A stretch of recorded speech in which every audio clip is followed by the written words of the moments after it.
India today கூட ஒரு செய்தியை வெளியிட்டிருக்கின்றது. பல நலத்திட்டங்களை தொடங்கி வைத்தார். இந்தியா தொடர்பான பல கருத்துக்களை கூறியிருந்தார். மூத்த பாதுகாப்பு அதிகாரியுடன் சேர்ந்து கடற்படையின் விரைவு படகில் கச்சைதீவுக்கு சென்றார். அங்கு அவர் தீவு வழியாக கடற்படை தளம் வரை நடந்து சென்று அங்கு நிறுத்தப்பட்டிருந்த அதிகாரிகளுடன் கலந்துரையாடினார் என்றும் குறிப்பிடப்பட்டிருக்கின்றது. இப்போது இந்தியாவுக்கு இருக்கக்கூடிய ஒரே பதட்டம் என்னவென்று சொன்னால், தங்களால் அனுரகுமார கச்சைதீவுக்கு போவதை முன்கூட்டியே அறிய முடியவில்லை. முதலாவது இன்னும் ஒரு செய்தியையும் குறிப்பிட்டிருக்கின்றார். இலங்கை இறையாண்மையுள்ள ஒரு நாடு, அது மட்டுமல்லாது அதில் ஒரு முக்கியமான அங்கமாக இருப்பது விடயத்தையும் அவர் குறிப்பிட்டதோடு அதற்காகத்தான் அவர் கடல் வழியாக அங்கிருக்கக்கூடிய கடற்படையினுடைய அதிவிரைவு படகு மூலமாக அங்கு சென்றிருக்கின்றார். அவர் உலங்கு வானூர்தி பயன்படுத்தப்படவில்லை. ஆனால் உலங்கு வானூர்தி பயன்படுத்தப்பட்டது போன்ற சில காட்சிகள் வெளியாக இருந்தன.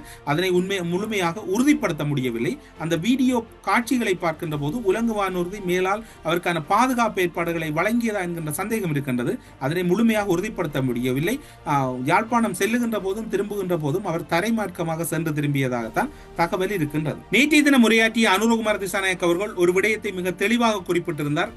கடல் வளம், வான்வளம், நிலவளம் ஆகிய பகுதிகளை எந்த ஒரு சூழலிலும் நாம் இழக்க யாரிடமும் அடிபணிய மாட்டோம்.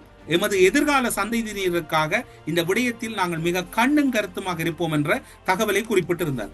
அதனோடு அண்மை காலங்களிலே இன்னும் ஒரு விடயம் பேசப்பட்டிருந்தது.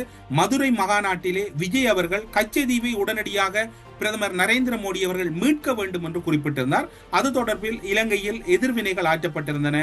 பௌத்த துறவிகளாக இருக்கலாம், வெளியுறவு அமைச்சர் விஜித கேரத் போன்றவர்களும் கருத்துக்களை வெளியிட்டிருந்தார்கள்.